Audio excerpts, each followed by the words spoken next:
কিন্তু সুসন্তান আনতে গেলে মা,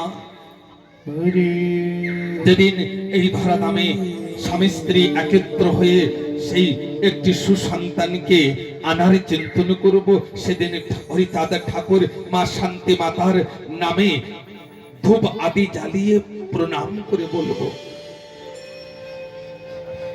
হে হরিচাঁদ ঠাকুর,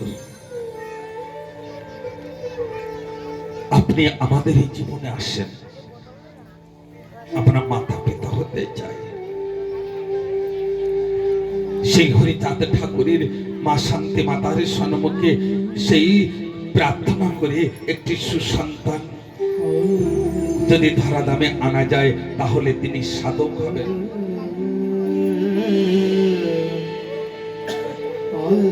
কোথায় দশমন্ত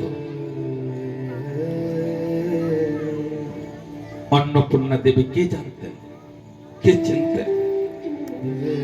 কিন্তু যদি আমার হরিচাঁদ ঠাকুর ধরাধামে না আসতেন, যদি সুসন্তান আসেন,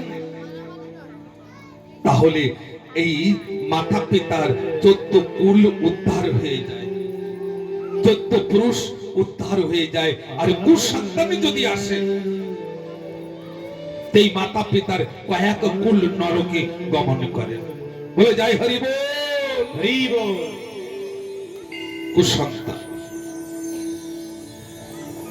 এখনই আসেন, সময়টাকে কয়েকবার বর্ণন করেছি, আরেকবার কিছু সময়ের জন্য বর্ণন করে নি, 2 মিনিট।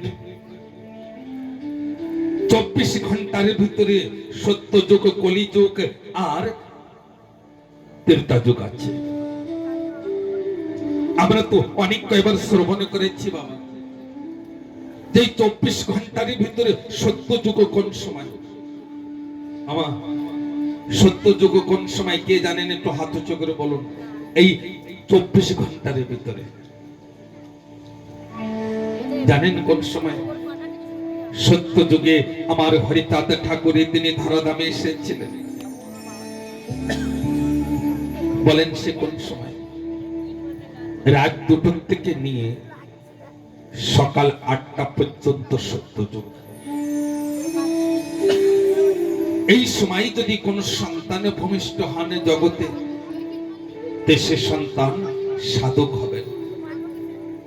মনে রাখবেন, কোন সময় থেকে কোন সময়? রাত 2টো থেকে নিয়ে সকাল 8টা পর্যন্ত। কিন্তু সূর্য উদয় হবার 1.5 ঘন্টা আগের নিয়ে অমৃত মেলা। ওই অমৃত মেলায় যদি কেউ জন্মগ্রহণ করেন, তিনি সাক্ষাৎ শ্রীহরির স্বরূপ হবেন। অমৃত মেলা বাবা, ধ্যান দেবেন, কথাকে ধ্যান দিতে হবে। মানে সূর্য উদয় হবার 1 ঘন্টা 36 মিনিট সময়, যাকে বলে অমৃত মেলা। এই সময় এর ভিতরেই যদি কেউ জন্মগ্রহণ করেন, তা চিন্তন করবেন কেউ একজন সাধক হবেন, আর নাই ভগবান স্বরূপ কোন একজন আমাদের জীবনে এসেছে, আমরা মাতা পিতা হয়েছে। হে ঠাকুর ভক্তগণ, আজকে সকাল 8টা থেকে নিয়ে দিন 2টো পর্যন্ত ত্রেতাযুগ। মনে রাখবেন। আর 2টো থেকে নিয়ে সন্ধ্যা 8টা পর্যন্ত দ্বাপর যুগ। আর কলিযুগ কোন সময়? রাত 8টা থেকে নিয়ে সন্ধ্যা 8টা থেকে নিয়ে রাত 2টো পর্যন্ত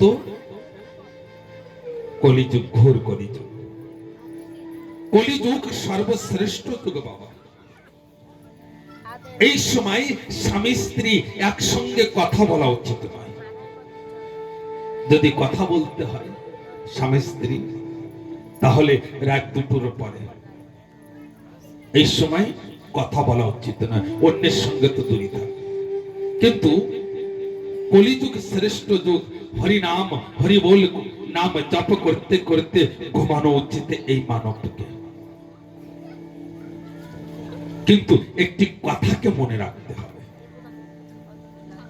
যদি সন্তানে ধরা দামে আনতে হয় তো সত্য যুগেই আনা উচিত, কলিযুগে নয়। বৃন্দাবনী কংসের মার নাম ছিল পবনরেখা। আর পবনরেখা অত্যন্ত সুন্দরী ছিলেন, ৮ প্রহর স্বামীর আদেশে বিনা কিছুই করতেন না। তাই পবনরেখা তিনি বলেছিলেন দুর্মলিক রাক্ষসকে, ধ্যান দেবেন মা, পবনরেখা দুর্মলিক রাক্ষসকে বলেছিলেন যে সেই উগ্রসেন চিন্তন করে বলেছিলেন, ওগো প্রিয় মা, ধ্যান দেবেন কথাকে, উগ্রসেন চিন্তন করে পবনরেখা তিনি বলেছিলেন, ওগো প্রিয়, দিনে মানে প্রসান করলে মান সম্মান যশ ধন রোগগ্রস্ত হয়ে যায়, এই মানবের সবকিছু নষ্ট হয়ে যায়, এমন কুকর্ম তুমি আমার সঙ্গে করবে না।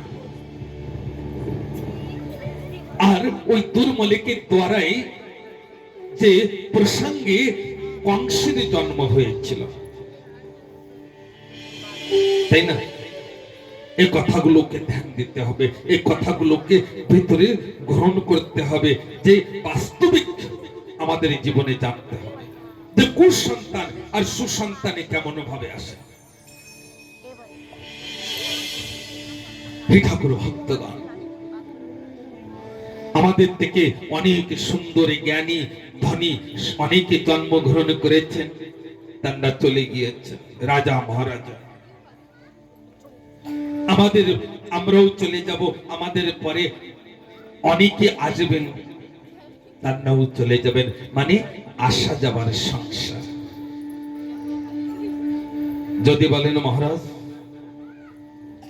কলিযুগ কয়বার এসেছে, সত্য যুগ কয়বার এসেছে, এ কথা কেউ জানতে হবে। সত্য যুগ, কলিযুগ, ত্রেতা যুগ, দ্বাপর যুগ, এ কোনো একবার আসি নাই। শাস্ত্রে লেখা আছে ঘড়ির কাটার মতন চলছে। সত্য যুগ, ত্রেতা যুগ, দ্বাপর যুগ, আবার কলিযুগ, এইভাবে ঘড়ির কাটার মতন চলছে। অনেক জায়গায় শোনা যায় 100-200 ফুট নিচে ওই মেটে হাড়ি কলস অনেক কিছু পেয়েছেন। কোথা থেকে এসেছে, কোথা থেকে? ও কয়েক বার কলিযুগ এসেছে, কোনো ঠিক নাই। শ্রীমদ্ ভাগবতে লেখা আছে বাবা, যে কলিযুগের অন্তিমে ব্যাসদেব লিখেছেন, কলিযুগের অন্তিমে এই মানবের আয়ু থাকবে 25 বছর। অন্তিমে এখন তো 600-650 বছর এই কলির বয়স হয়েছে, এখনো দেরি আছে। 4,32,000 বছর বয়স কলিযুগের। কোন সাধারণ চিন্তন করবেন না, তা 4,32,000 ভিতরের থেকে 5-6 হাজার কম করে দেন। এই মানবের